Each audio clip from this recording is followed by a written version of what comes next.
By day, he is a blind lawyer, Matt Murdock. By night, he is the badass vigilante hero, Daredevil. Season 2 of Daredevil has come out, this time with the Punisher and Elektra. So, let's talk about it.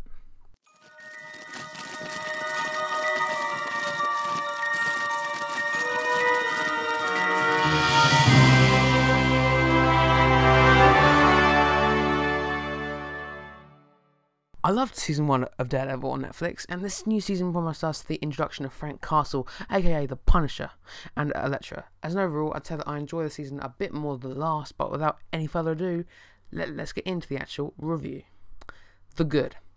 Okay, so the action was movie quality and just all around excellently executed, with a particularly great sequence with the Devil of Hell's Kitchen going down a set of stairs, just like Moon Knight in an issue of the Marvel Now series. My favourite action sequence, perhaps of all time, was the corridor sequence in season 1 of the show.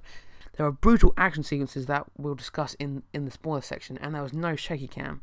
You can actually see who's beating on who, and it looks great.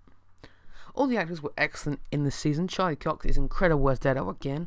Karen got more screen time and made her character actually interesting, and Foggy was great just like last season. Now on to the new players, the Punisher and Elektra. Straight up, John Bernthal makes his character his own in a way no one had ever done before. This interpretation of the character was incredibly violent, and John brought a sense of emotion to the Punisher. He's bloodthirsty as hell too. It's great to see the clash of Daredevil's and the Punisher's ideologies on the rooftop earlier on in the season. Punisher should definitely get his own series. Also, the fight between the two is how you do a fight between superheroes. Elektra is also excellent.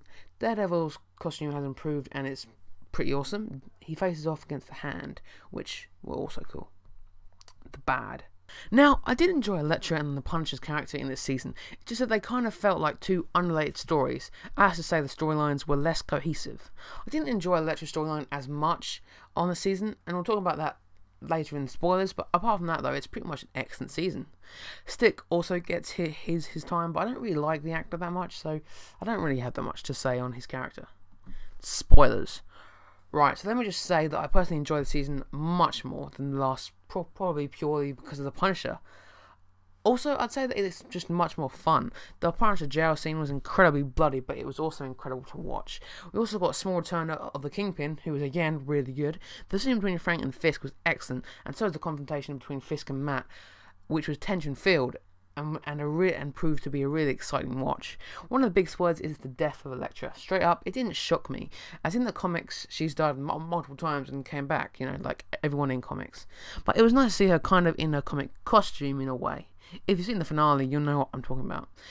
Do I think that she's going to stay dead? No, of course not. I'd like for her to perhaps return in season 4 or the very back end of season 3, just to let a little bit of space between her storyline, as if she returned in the early part of next season, which kind of makes it a little pointless and underwhelming. They've chosen to kill Elektra, which I'm certainly fine with, but they should keep with that decision and run with that storyline. And with Elektra comes my other small gripe with this season, the whole Black Sky thing. Okay, so the main idea is that there's this thing called the Black Sky, which isn't a weapon per se. Rather, it's the entity that the Hand serves, and Elektra possesses this since she was a young girl. So yeah, it's not a mystical being or a thing, it's Elektra. And that whole storyline was just a kind of letdown to me, I guess, compared to the gripping Punisher stuff and the Daredevil stuff. The trial of Frank Castle was one of my personal favourite parts of the season, as in the first season I wanted to see more lawyer stuff, and here they delivered.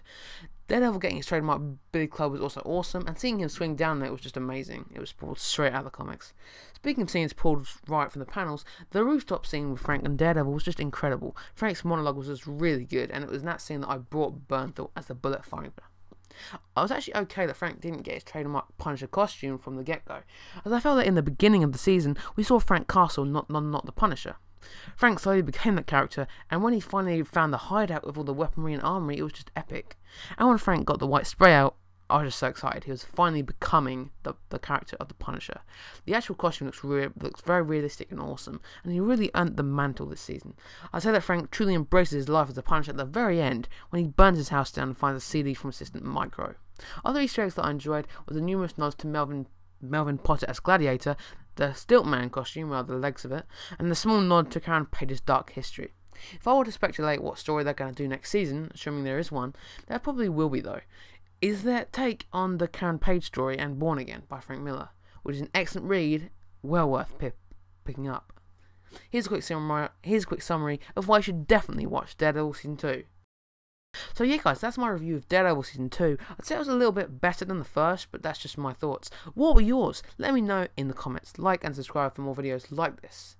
And next up, this is my review of Civil War. But until then guys, see you later.